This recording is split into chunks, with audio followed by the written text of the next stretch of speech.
A helicopter touches down. Dust clouds explode. Rotor blades hammering the air. Vietnam, 1969. You're standing guard at a forward base near the Laos border, and then you see them walk off. 3 Americans.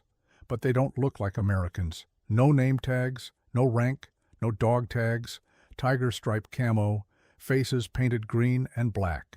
Mud, blood. Streaked across their skin like war paint. They're carrying AK-47s, enemy rifles. Behind them, tribal warriors, silent, eyes dead, moving like predators. Your staff sergeant steps close, grabs your shoulder, leans in and whispers one rule, quote, 0. Who are these men? Why does your own military treat them like ghosts?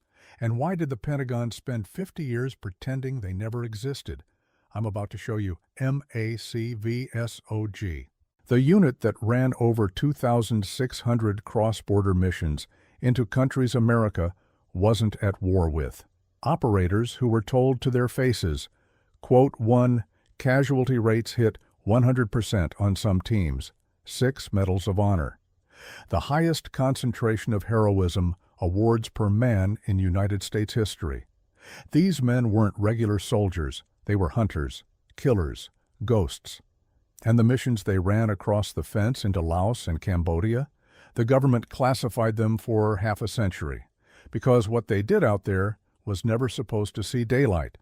January 24, 1964. The Pentagon creates a unit that will never officially exist, MACV-SOG, Military Assistance Command Vietnam Studies and Observations Group.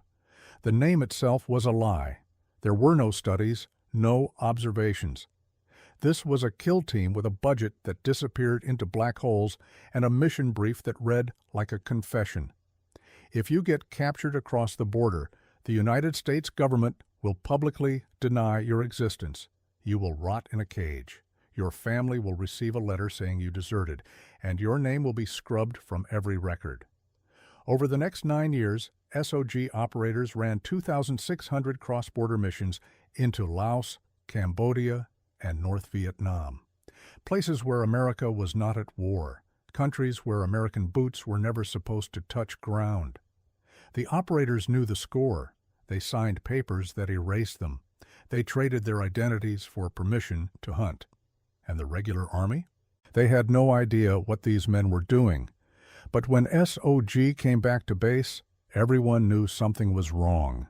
The moment a recon team returned from across the fence, the entire atmosphere changed. You could feel it. The way conversation stopped, the way officers turned their backs, the unspoken rule that you did not ask questions, you did not make eye contact, you pretended you saw nothing. Because what walked off those Hueys was not human anymore. SOG operators looked alien.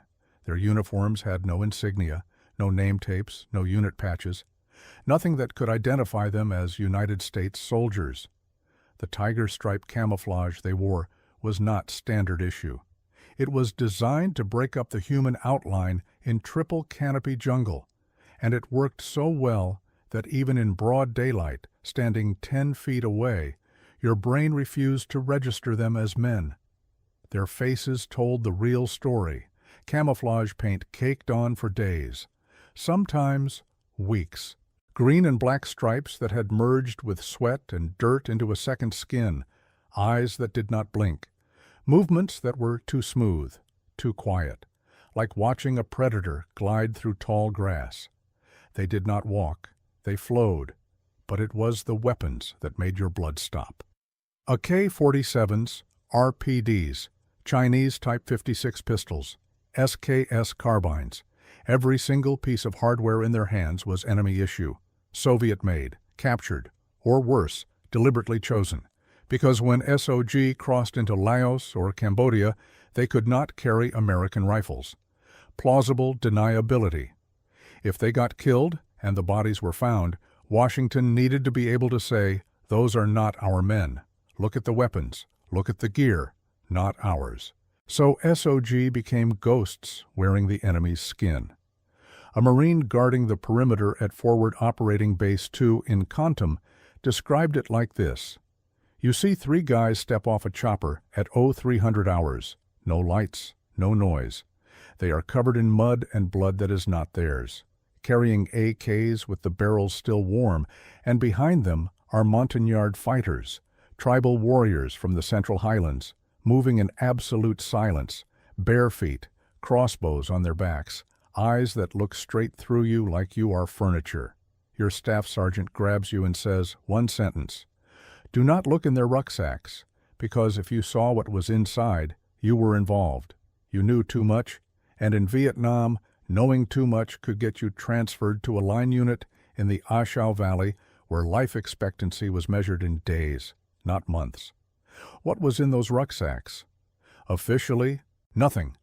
Radios, rations, spare batteries, a poncho, the basics.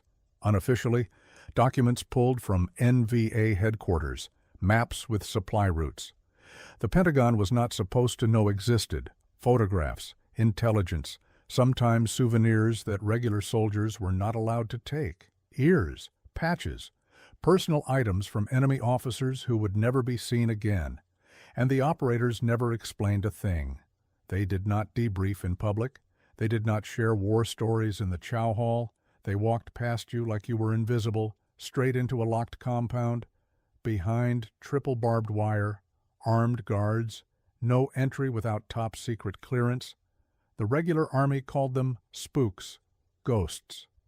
The men who were not there, but they were very much there, and what they did in the jungle changed the war in ways that are still classified.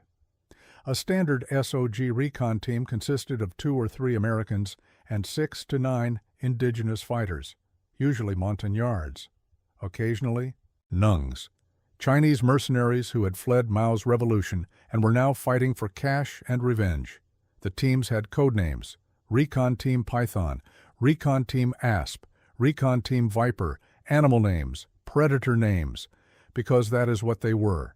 These teams went deep, 50 miles behind enemy lines, 70, sometimes 100, into areas where the North Vietnamese Army moved entire divisions without fear, where the Ho Chi Minh Trail was not a trail, but a highway system, truck depots, fuel dumps, barracks, anti-aircraft batteries, an entire logistical empire hidden under the jungle canopy, and SOG walked right into the middle of it.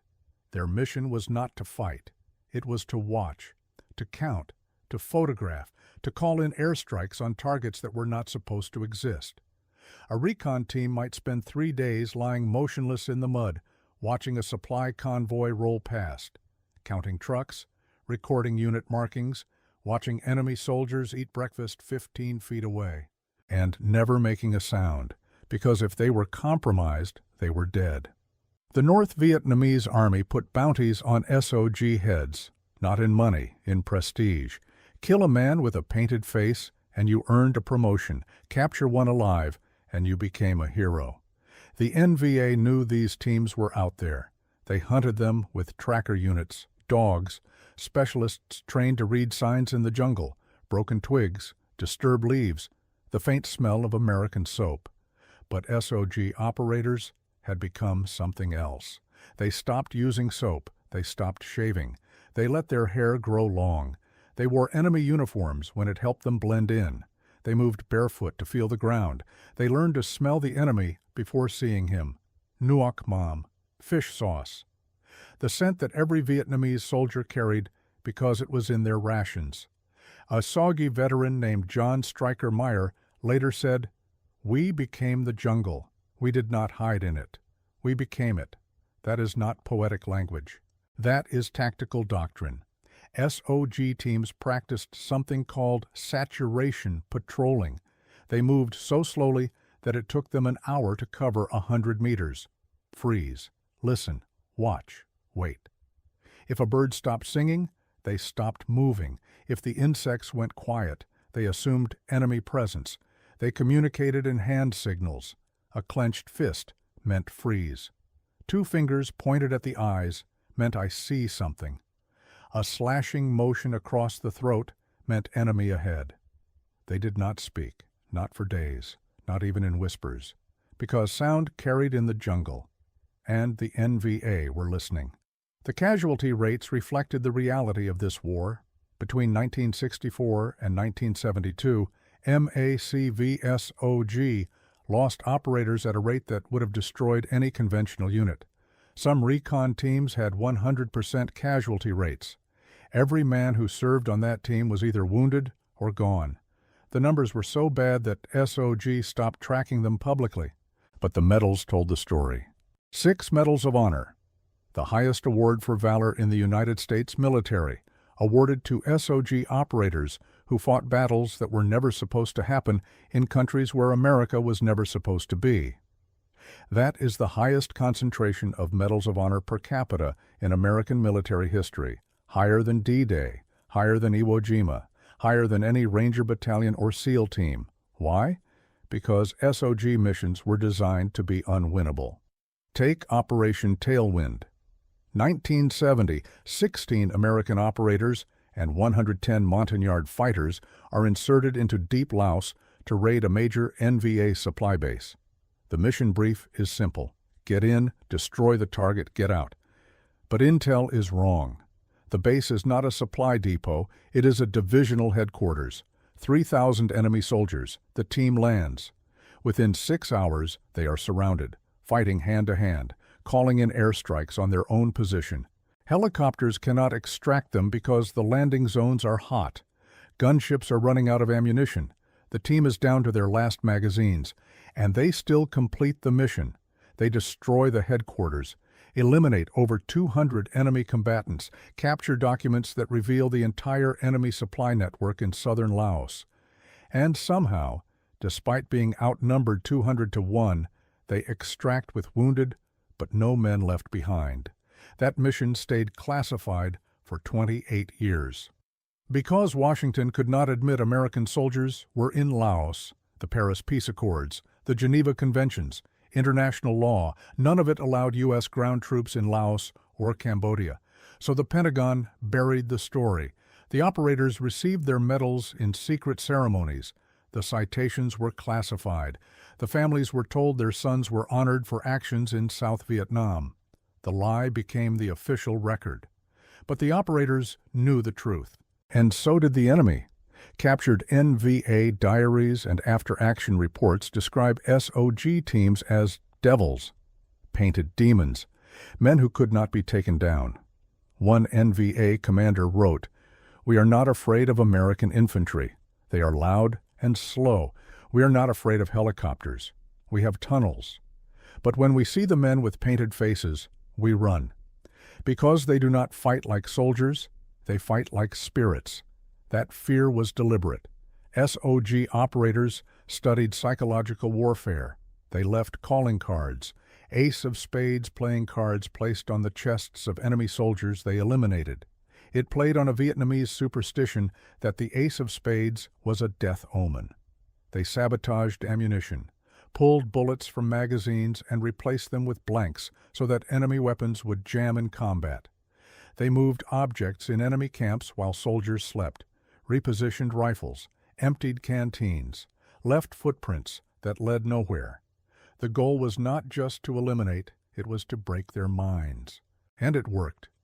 By 1969, NVA units operating near the Laos border refused to patrol at night. They would not move in groups smaller than platoon strength.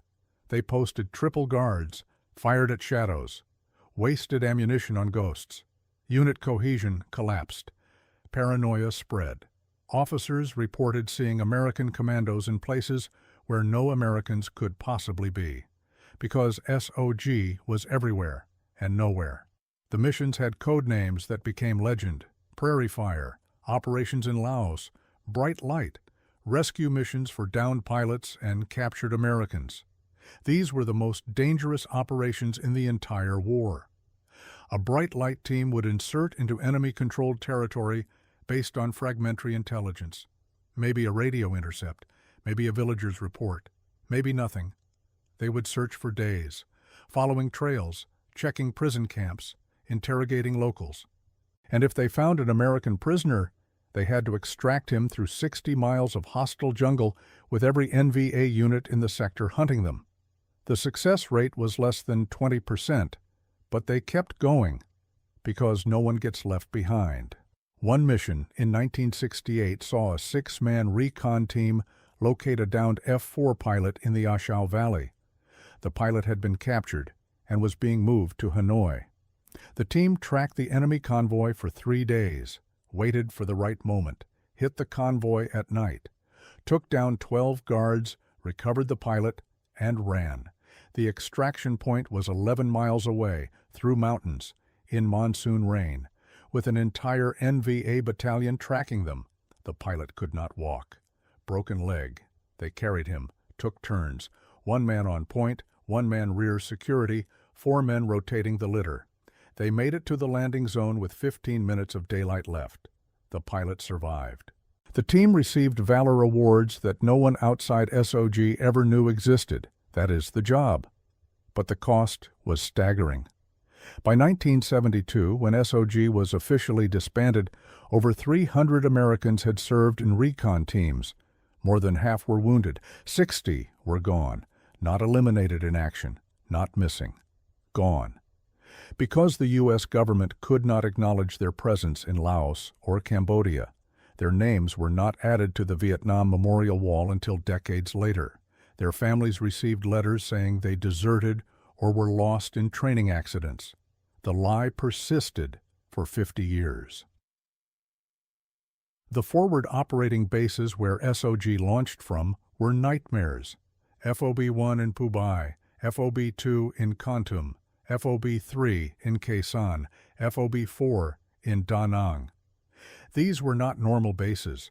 They were fortified compounds inside larger bases, concentric rings of security, guard towers, machine gun nests, barbed wire, minefields. Because even on friendly bases, SOG was paranoid, and for good reason. Enemy spies were everywhere. Vietnamese laborers, barbers, laundry workers. Anyone could be gathering intelligence, watching who came and went, counting helicopters, noting patterns. So SOG operated behind walls within walls. You needed top-secret clearance just to enter the compound.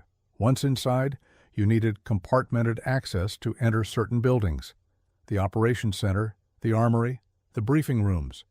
Regular soldiers stationed at these bases learned quickly. Do not ask questions. Do not look too closely. Do not talk about what you see. One Marine corporal stationed at Khe Sanh in 1968 described it like this: "You would be pulling guard duty at 0200 hours, dead quiet. Then you would hear rotor blades, no lights. A Huey coming in low and fast. It would touch down for maybe 30 seconds. Men would jump off, sometimes carrying bodies wrapped in ponchos, sometimes alone. They would disappear into the SOG compound. The helicopter would lift off and vanish. And you would stand there wondering what the heck just happened. But you never asked, because the answer was classified.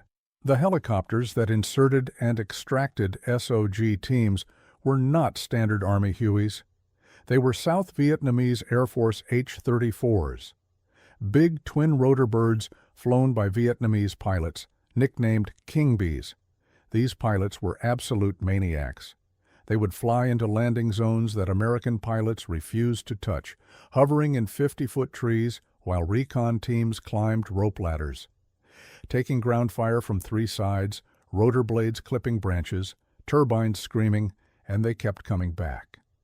Because SOG paid them, not in military salary, in cash, American dollars. A King Bee pilot could make more in 1 month flying SOG missions than a South Vietnamese general made in a year. So they took insane risks, flew in weather that grounded every other aircraft, landed in clearings barely wide enough for the rotor disc, hovered while men jumped from 15 feet because there was no room to land. The extraction call sign was Prairie Fire.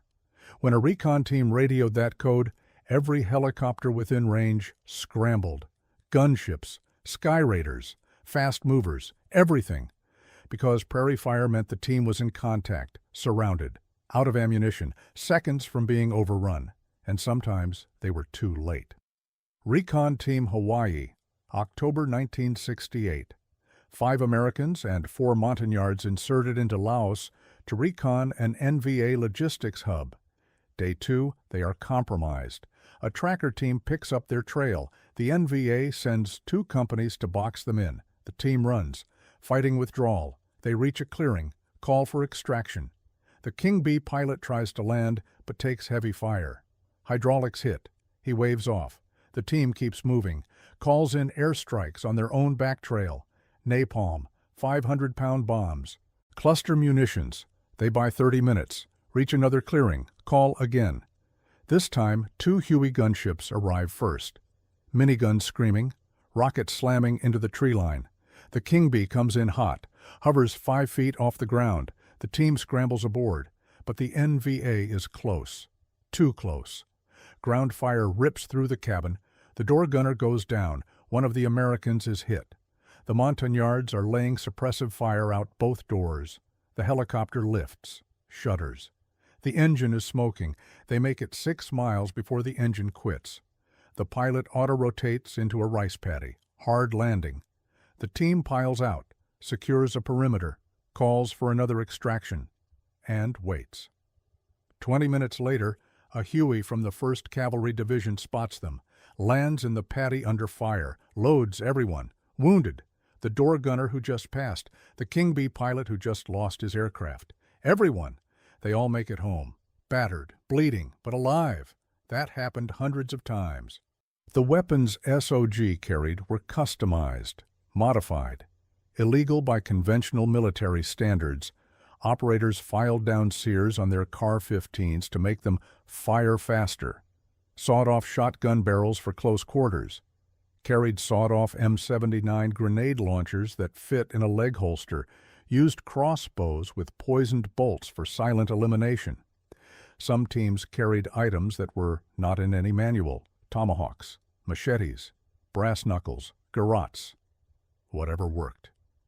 Because SOG was not bound by the rules of war, they operated in countries where the Geneva Conventions did not apply, where prisoners were not taken unless they had intelligence value, where mercy was a liability.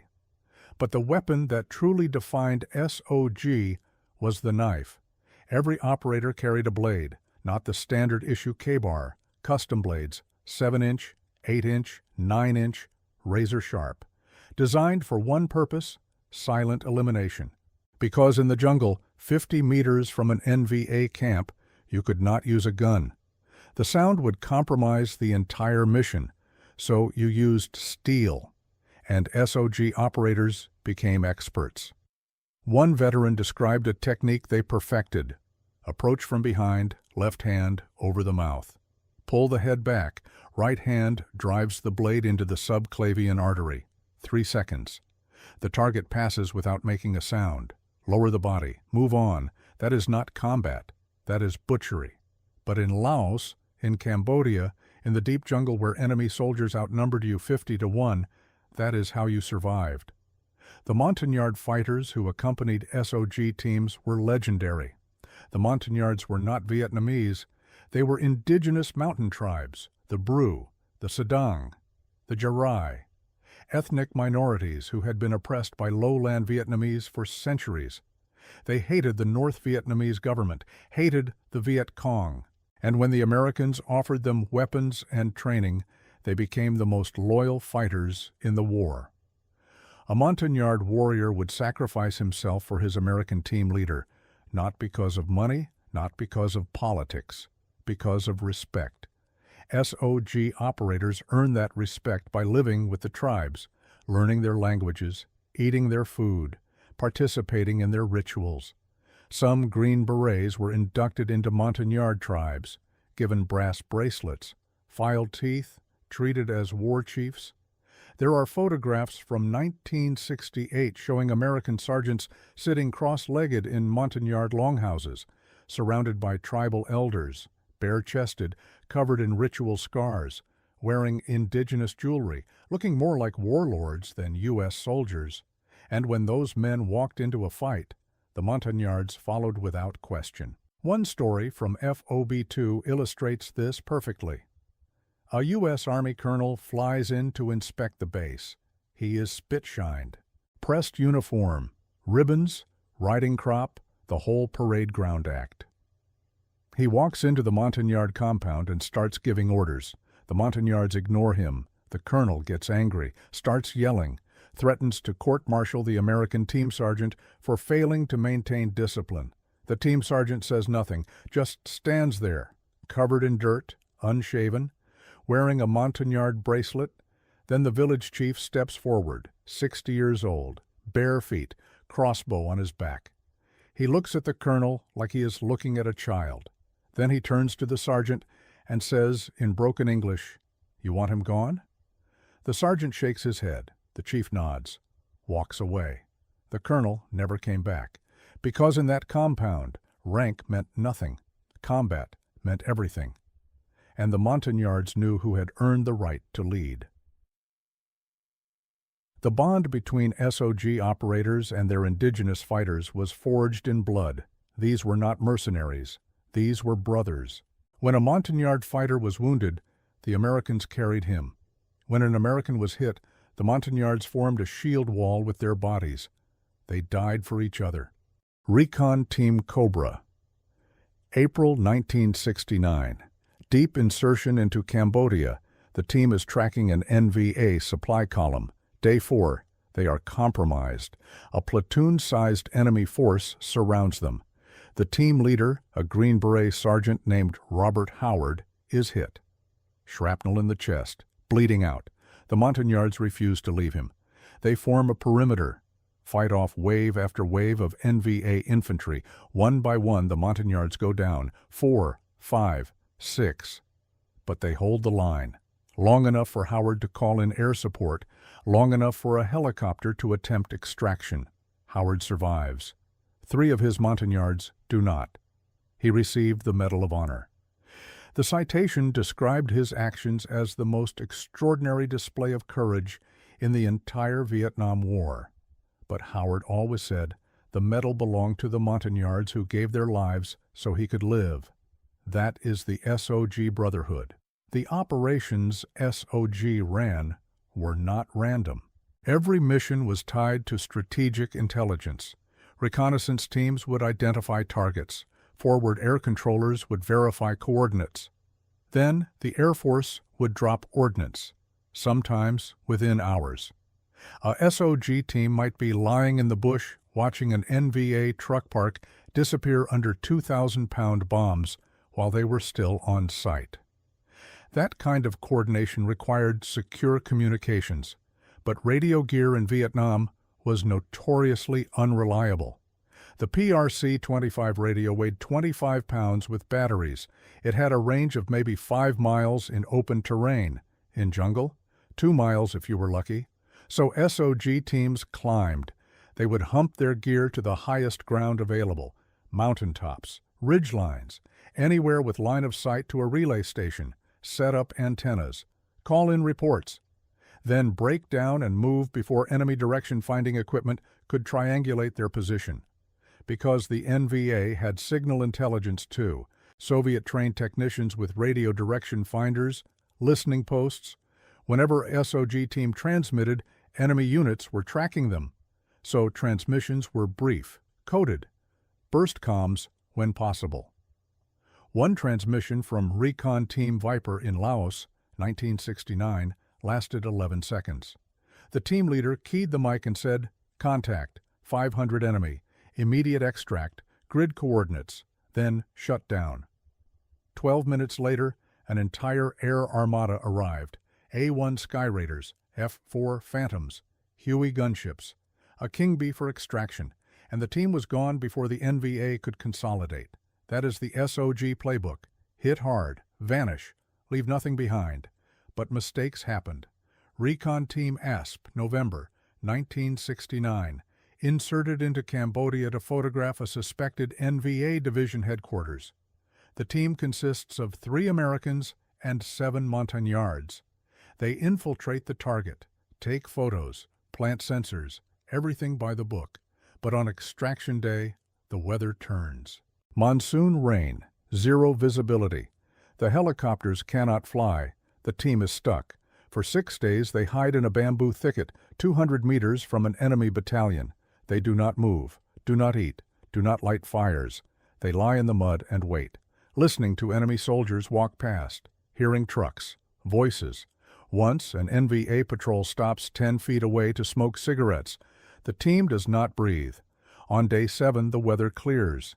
A king bee appears. The team pops smoke. The helicopter lands. They scramble aboard, and 30 seconds later, they are gone. Every man on that team lost 20 pounds, had trench foot, infected cuts. One of the Americans had pneumonia. But they brought back the photos, and those photos confirmed the location of the NVA 7th Division headquarters. 3 weeks later, B-52s erased it from existence. That is why SOG existed.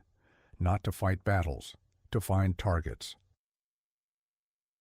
The training to become a SOG operator was designed to break you. The selection process started with a simple question. Do you volunteer for extremely hazardous duty? Most men said no. The ones who said yes went to a classified training facility. No signs, no markings. Just a compound in the middle of nowhere. The instructors were SOG veterans, men who had survived multiple tours. They did not teach you to shoot. Any soldier could shoot. They taught you to survive. Week 1 was navigation. No maps, no compass. Drop you in the jungle with nothing but a knife and a radio. Find your way to an extraction point 20 miles away. You had 48 hours. If you failed, you were out. Week 2 was tracking. Learn to read the jungle, identify footprints, determine how old they were. Track a man through triple canopy for miles without losing the trail. The instructors would send a point man ahead. Your job was to find him. If he heard you coming, you failed. Week 3 was close quarters combat, hand to hand, knife fighting. Silent elimination techniques. The instructors did not pull punches. Broken bones were common. Concussions happened. If you could not handle it, you were out. Week 4 was the final test. Survival Evasion Resistance Escape, SERE training on steroids. You were dropped in hostile territory. Enemy trackers hunted you. If they caught you, they put you in a cage. Interrogated you, tortured you, not role-playing, real pain, real fear. Because that is what would happen if you got captured in Laos. 80% washed out. The men who made it through were different, harder, colder, ready for what came next. And what came next was hell. Your first mission was always the worst. You did not know the terrain, did not know your teammates, did not know if you could trust your own instincts. The helicopter dropped you in the middle of nowhere. The jungle swallowed you. And for the next 5 to 14 days, you were alone. Just you, your team, and thousands of enemy soldiers who wanted you gone. One operator described his first mission like this. We inserted at dawn, 6 of us. The helicopter was gone in 30 seconds. And then it hit me. We were 60 miles behind enemy lines, in a country where we were not supposed to exist. If something went wrong, no one was coming to save us. That first night, he did not sleep, just lay in the mud, listening. Every sound was a threat. Every movement was the enemy. By morning, his nerves were shredded. But he was still alive, and that is all that mattered. You learned to live with fear. It never went away. You just got better at functioning through it. The enemy was everywhere. NVA regulars, Viet Cong guerrillas, Laotian troops, Cambodian militias. They all wanted SOG heads, and they were good. Experienced jungle fighters who knew the terrain, who moved silently, who could track you for days without being seen. But SOG was better. The tactics SOG developed became the blueprint for modern special operations, small unit tactics, deep reconnaissance, direct action raids, unconventional warfare. Everything Delta Force and SEAL Team 6 do today, SOG did first, in worse conditions, with less support, against a better-equipped enemy. The close air support network SOG built was revolutionary. Forward air controllers flying O-2 Skymaster aircraft orbited over Laos 24 hours a day, waiting for a team to call. When the call came, they directed fast movers onto the target, F-4 Phantoms carrying 500-pound bombs, A-1 Sky Raiders with napalm canisters, a C-130 Spectre gunships with 105mm howitzers. The firepower was biblical. Recon Team Python called in an airstrike in March 1970 that is still talked about. The team was surrounded by an estimated 600 NVA soldiers. Dug in, no way out. The team leader radioed for danger close air support. The forward air controller asked, "How close?" The team leader said, "We can see their faces." What followed was 20 minutes of continuous bombing. Napalm turned the jungle into an inferno. Cluster bombs shredded everything that moved. The team huddled in a crater as ordnance landed 50 meters away. When the smoke cleared, the enemy was gone, annihilated. The team walked out through a wasteland of charred bodies and burning trees. They did not lose a single man. That is the power SOG could call down. And the enemy knew it, which is why NVA units learned to break contact the moment they realized they were fighting SOG, because staying meant being erased from orbit. But air support was not always available. Weather grounded aircraft, cloud cover obscured targets, and sometimes you were so deep in Indian country that even the Air Force would not fly there. That is when SOG operators relied on their training and their weapons, and sheer will to survive. The CAR-15 was the standard primary weapon, collapsible stock, shortened barrel, selective fire, rate of fire, 700 rounds per minute, magazine capacity, 20 or 30 rounds depending on the mag. Effective range, 300 meters. But SOG operators modified them. Removed the forward assist, it jammed in mud, filed down the sear to increase cyclic rate, wrapped the barrel in camouflage tape to prevent light reflection. Some teams removed the flash suppressor, it caught on vines, and then there was the AK. The Kalashnikov, Soviet-designed, 7.62 by 39 ammunition, gas-operated, rotating bolt, nearly indestructible. You could drag it through a swamp, bury it in sand, leave it in the rain for a week, and it still fired. SOG teams loved them, because in the jungle, reliability was everything. The CAR-15 was accurate, but finicky.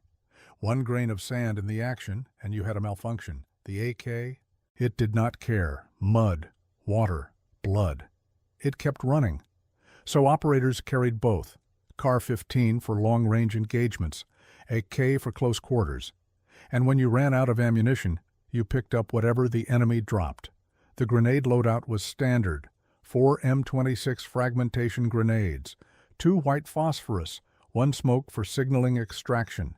The frags had a kill radius of 5 meters, casualty radius of 15, but SOG teams modified them.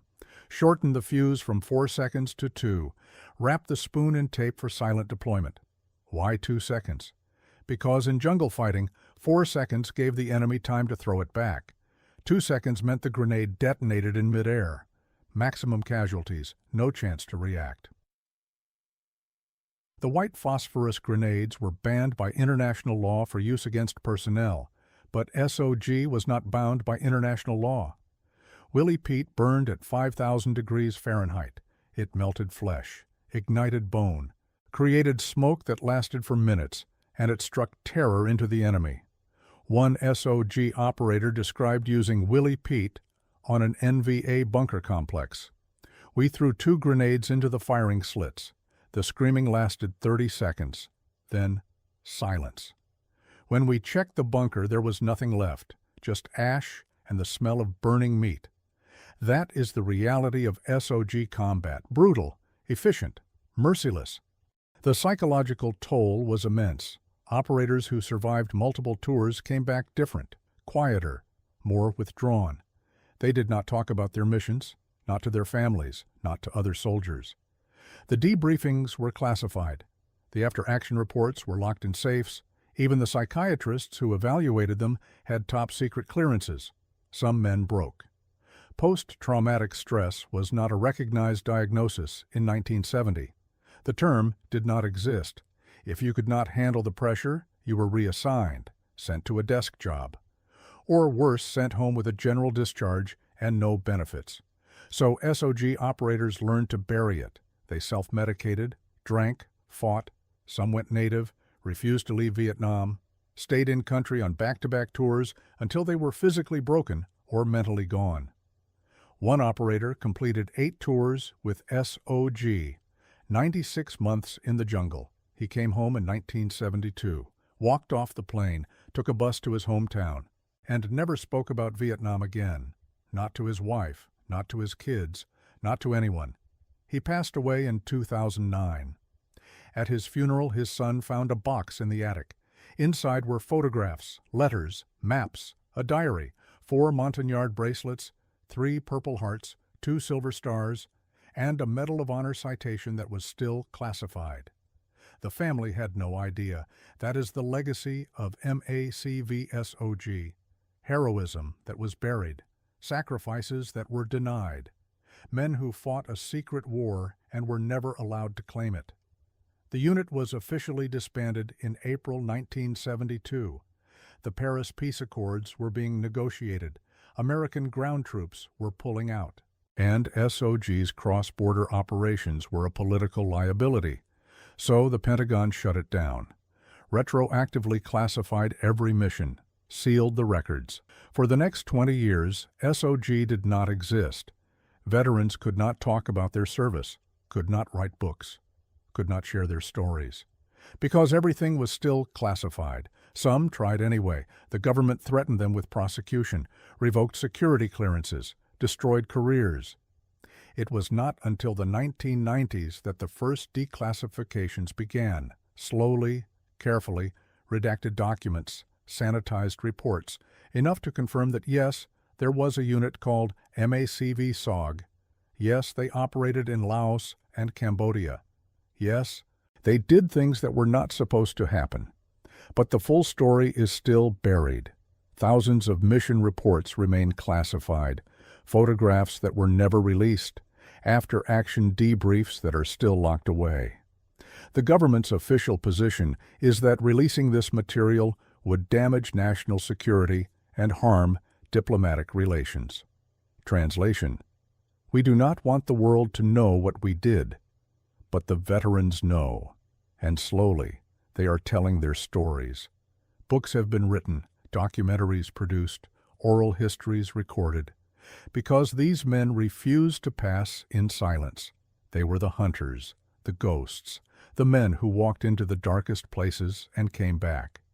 And their legacy is written in blood across the jungles of Southeast Asia, in unmarked graves, in classified files, in the nightmares of enemy soldiers who saw the painted faces and ran. The Ho Chi Minh Trail was their hunting ground. 600 miles of supply routes running through Laos and Cambodia. A logistical network that kept the entire North Vietnamese war machine running.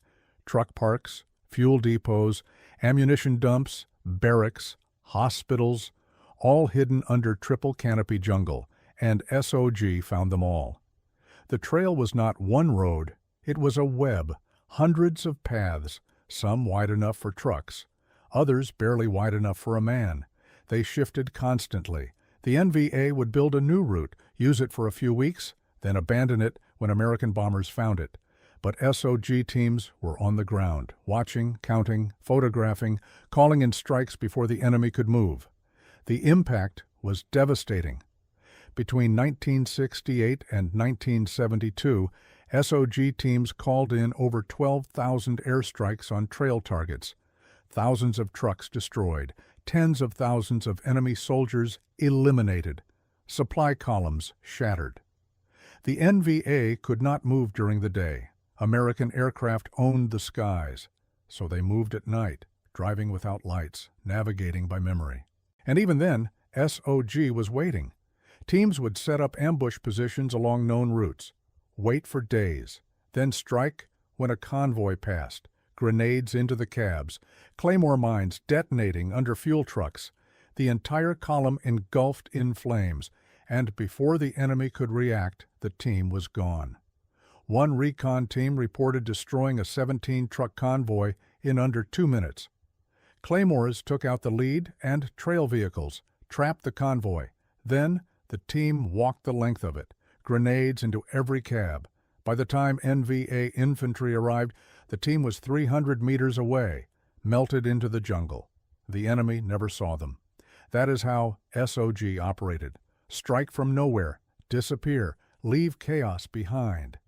The NVA tried everything to stop them. Increased patrols, tracker dogs, reward programs offering rice and gold for information, leading to SOG captures. None of it worked, because SOG had become ghosts. Invisible, untouchable, masters of their environment, and the enemy's fear grew. MACV-SOG was never supposed to exist, and for 50 years the government pretended it did not. But the truth cannot stay buried forever. Now you know what walked off those helicopters. Now you know why the sergeant said, "Do not look in their rucksacks." Now you know why regular soldiers feared them as much as the enemy did. Because MACV-SOG was not fighting a war. They were waging terror, silent, professional, unstoppable. The men the Pentagon sent into the darkness and never brought back into the light.